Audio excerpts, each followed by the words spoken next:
They just lie. They cover their and they lie. I would have been very happy to have her on. And like I said, the goal was to release both of them the same day. They just got scared. They could have. They could have put her in. I would have held her hand. We would have had a conversation. I'm not going to be antagonistic. I'm not going to be I'm not going to be. I have no desire to turn this into a viral clip thing. Kamala's audience squirms as she yaks about pachyderms. Our video of the day comes to us from the former VP who made her first major speech last night since Trump took office. And it was another classic ball of verbal vomit. Kamala Harris thought she could coast on metaphors and laughter, dodging accountability with charm. But then Joe Rogan and Greg Gutfeld showed up armed with facts, sarcasm, and zero patience for political theater. From her rambling speeches to her vanishing act on real issues, they tore down the illusion piece by piece. This wasn't just a roast, it was a full-blown masterclass in exposing hollow leadership. If you thought Kamala was confusing before, wait until you see her completely unravel.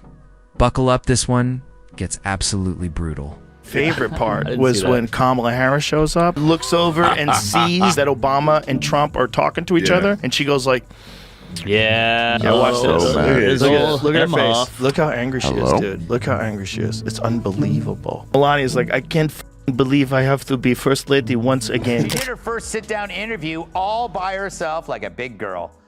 But when we talk about bringing down prices and making life affordable for people, what are one or two specific things she has in mind for that?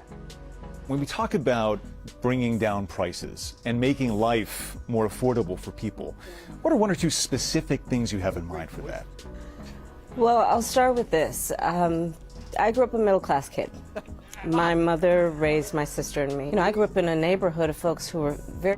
Hysteria comes easy when someone builds an entire political career on awkward laughter, vague platitudes, and the uncanny knack for speaking in circles like a malfunctioning GPS. Kamala Harris, once hyped as the future of female leadership, exited the spotlight with all the grace of a shopping cart, one squeaky wheel and 3 broken ones. It's almost poetic. She began as a prosecutor and ended up the punchline of the very justice system she once claimed to uphold.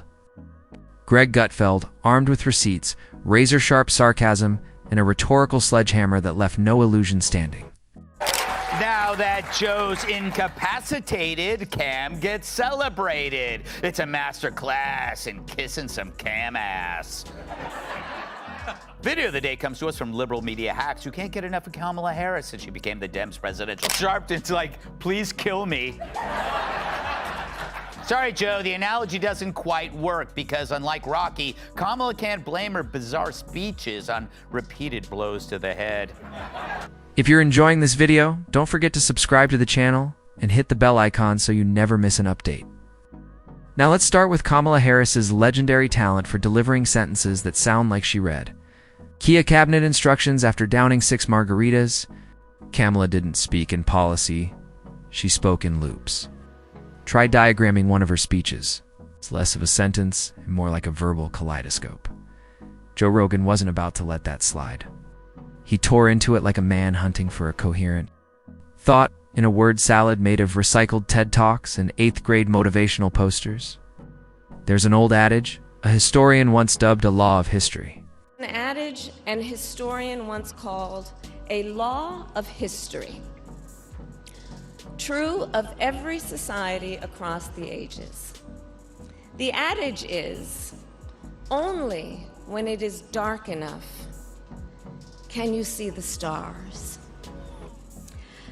I know many people feel like we are entering a dark time, but for the benefit of us all, I hope that... Rogan described her logic as a glitch in the matrix with a caffeine addiction. One moment she was nodding along as a crowd clapped at nothing. The next she was passionately explaining the passage of time like she'd just discovered it. How you? Almost wanted to hand her a clock and a hug. It wasn't leadership. It was a live-action philosophy class taught by someone who once read a Plato quote on a coffee mug. Saw that lady making fun of the guy selling her the champagne because he wasted his vote on Trump. He asked me why I was getting the champagne, and I said, because I'm going to be toasting Madam President tonight. And I said, you do realize you wasted your vote, right? I walked out with my bottle of champagne. She really believed it. So, as you know, Kamala Harris did not win the election. Greg Gutfeld, naturally, took it personally. Watching someone with less charisma than a tax audit play hot potato with serious issues drove him nuts. Harris wasn't just dodging questions, she was tap dancing through a fog machine. When asked about inflation, she answered like she was reading a children's book about wind. Pressed on foreign policy, she launched into a monologue that might have been about space, but even she looked confused halfway through. It was political theater. Without a script, Kamala Harris, when Tulsi Gabbard took her out at the hamstrings, that's a wrap, baby. Senator Harris says she's proud of her record as a prosecutor, but I'm deeply concerned about this record. She put over 1,500 people in jail for violations and then laughed about it when she was asked if she ever... Have you ever? I didn't. Okay. She kept people in prison beyond their sentences to use them as cheap labor for the state of California. And she fought to keep cash bail system in place. That impacts poor people in the worst kind of way. and yet, somehow, Kamala Harris was appointed the border czar. That's not satire, it actually happened. She was put in charge of one of the most critical national issues and visited the border, about as often as she visits a library, virtually. Never. Joe Rogan compared her leadership to putting a squirrel in charge of airport security, technically alive and moving. Odd. But the odds of success were minimal and involved mostly chaos. Greg Gutfeld pointed out the absurd irony.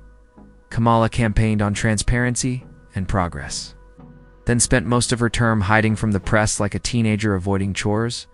Whenever a tough issue came up, Afghanistan, Ukraine, inflation, she disappeared faster than accountability at a DNC retreat. She only reemerged when it was time to cut ribbons or awkwardly wave at festivals, usually while explaining climate change through metaphors that sounded like rejected song lyrics. That's not science. That's a horoscope. Gutfeld joked that listening to her discuss climate change was like asking a barista to explain black holes' smooth delivery, but absolutely no substance behind it.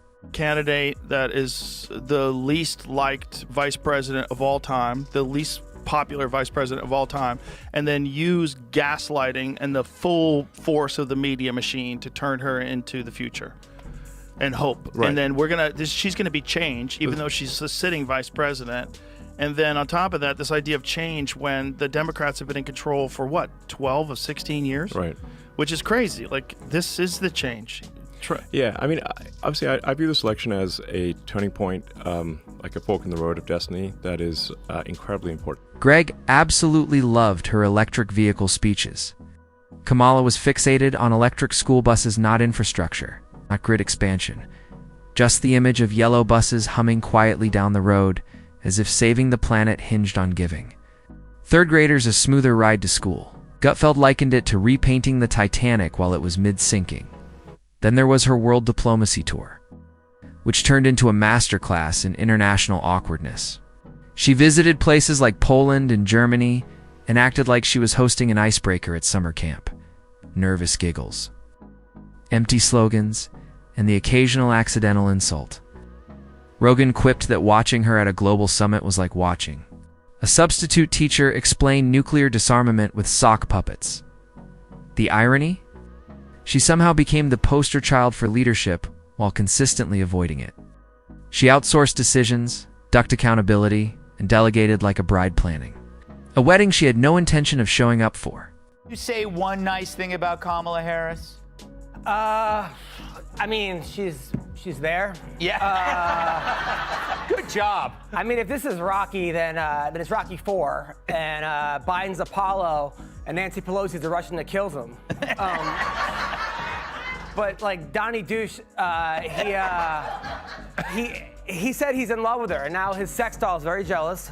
Greg Gutfeld called it leadership by proxy and joked that Kamala Harris's entire job description could be summed up as existing loudly near the president. Even Democrats had trouble defending her. Behind closed doors, many treated her like a walking PR liability. Her poll numbers got so low they were rumored to be tunneling alongside Joe Biden's approval ratings. Joe Rogan joked that her support base was like the Loch Ness Monster frequently rumored to exist, but no, One had actual proof. And then there were her media appearances, which became legendary for all the wrong reasons. Whether it was late-night talk shows or daytime fluff segments, Kamala always showed up ready to impress, with absolutely nothing to say. Watching her speak was like watching someone confidently answer a math problem with interpretive dance. Greg couldn't get enough, said her interviews were the political equivalent of modern art. No one's really sure what it means, but you're expected to nod thoughtfully and pretend it's genius. I saw that video from a couple of weeks ago, the one of the elephants at the San Diego Zoo during the earthquake. And as soon as they felt the earth shaking beneath their feet, they got in a circle and stood next to each other to protect the most vulnerable. Think about it. What a powerful metaphor. Yeah.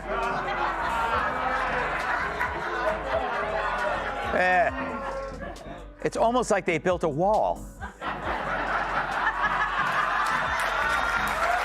Joe Rogan zeroed in on Kamala Harris's old debate performances, the days when she tried to channel an iron fist in a velvet glove, but ended up sounding more like a worn-out HR manager giving a mandatory compliance lecture.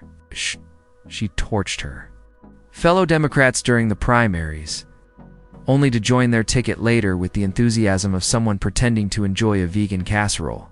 Her authenticity had the shelf life of a TikTok trend, and audiences could smell it. But beyond her confusing communication style and disappearing act leadership, Kamala's legacy became pure comedy gold for Rogan and Gutfeld, mainly because of how desperately the media tried to portray her as brilliant. Every time she spoke in riddles or stumbled through a press event, legacy outlets rushed to label it bold, strategic, or layered. Rogan compared it to trying to market decaf coffee as rocket fuel. Gutfeld noted her reverse Midas. Touch everything she endorsed seemed to implode faster. She even launched a national tour to promote voting rights, only to go viral in a clip where she sounded more bewildered than an owl in daylight. Eventually, even her own supporters started begging her to stop helping. Like, wasn't she like a joke even among Democrats? Like 10 seconds ago? Like literally, Sure. like a day ago. Yep. And now it's like the country's rallying around. I know. Like, yeah. What? I don't know. I don't Yeah, even. we're so easily manipulated, and they're all doing it in lockstep. Yeah, no doubt about it. There's no doubt about it. She was she polled as the least popular vice president of all time. Yeah. She is. I had dinner with a friend of mine recently who actually knows her. He says she's very smart. Nothing was more ironic than Kamala Harris being framed as a champion of justice while dodging questions about her own prosecutorial past like it was a surprise pop quiz. Kamala, the reformer, somehow forgot all about Kamala, the Attorney General, the one with a resume packed with toughened crime policies and decisions to block evidence in key cases. Rogan didn't even need to exaggerate. He simply read her record out loud. The contradictions made people laugh on their own. Then came the infamous bus ride moment, where she cackled through a speech about economic growth while Americans were grappling with sky-high gas prices and record inflation. Gutfeld nailed it when he said it felt like throwing a pizza party during a famine and calling it a morale booster. Her exit from relevance wasn't a resignation, it was a slow fade, with all the urgency of an unplugged alarm clock. Yet somehow, even in silence, she kept trending for awkward interviews, baffling speeches, and treating every camera like her personal improv stage. Rogan joked that if aliens landed and Kamala was their first contact, they'd assume Earth ran on giggles, and gibberish and immediately leave.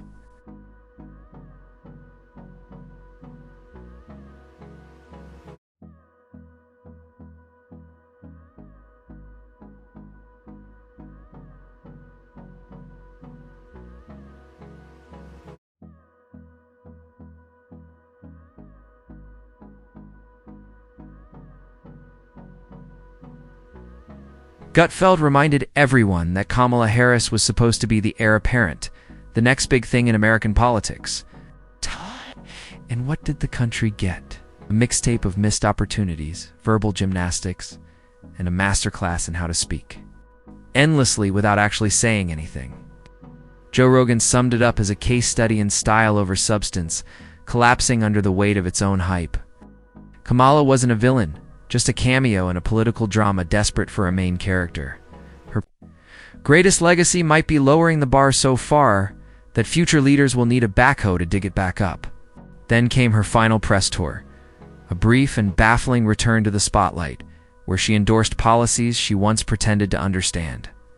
Gutfeld said it felt like a sitcom character suddenly dropped into a serious drama, jarring, out of place. And purely for ratings? The guest list? Maybe a lonely microphone, a bewildered audience, and a recycled metaphor about time. Because with Kamala, the plot never thickened it, just looped endlessly in circles. Kamala Harris is the Democrat candidate for president of the United States. I'll give you a second to come to. The border czar who couldn't find our southern border on a map of Texas now wants to be America's commander-in-chief. Kamala couldn't lead a campfire sing-along, let alone the country's armed forces. But does that matter? Not to the media. Now, they would like this framed as a team sport battle, left versus right, Democrat versus Republican. But in reality, it's the media narrative machine versus... This roast doesn't end here, because as long as political ambition gets mistaken for PR strategy, and leaders think vague slogans are enough to steer a nation, there'll always be another Kamala waiting in the wings. And Joe and Greg, Del, be waiting to Mike's hot, sarcasm loaded. Ready for the next episode of America's most unintentionally hilarious political sitcom, Kamala. Didn't just fade into irrelevant, she tripped over her own teleprompter on the way down. Her political finale wasn't a mic drop, it was a fumbled handoff in a relay race no one bothered to watch. Even her own party distanced themselves so fast. You'd think she was the political version of an accidental reply-all email, the legacy she left behind. A trail of nervous laughter, scrambled metaphors, and campaign promises that aged like unrefrigerated seafood.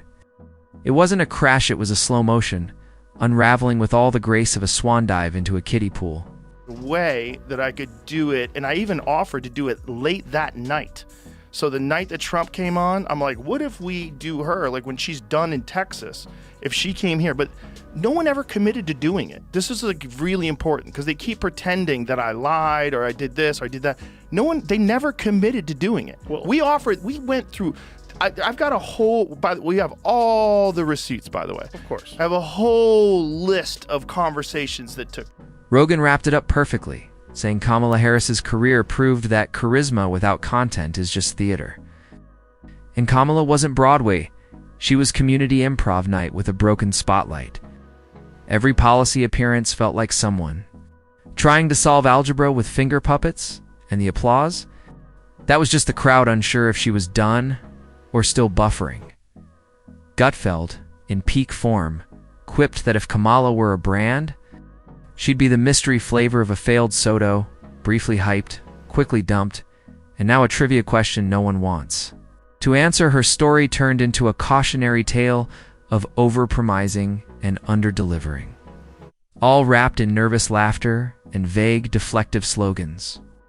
Kamala didn't redefine leadership, she redefined just how low the bar could go while still LL. Scoring primetime press. It was a masterclass in political airballing, and now she quietly slides into the back pages of political history. One thing's for sure, whatever comes next will have a hard time topping this level of confusion dressed as confidence. Then, again, in politics, the sequel is probably already being written.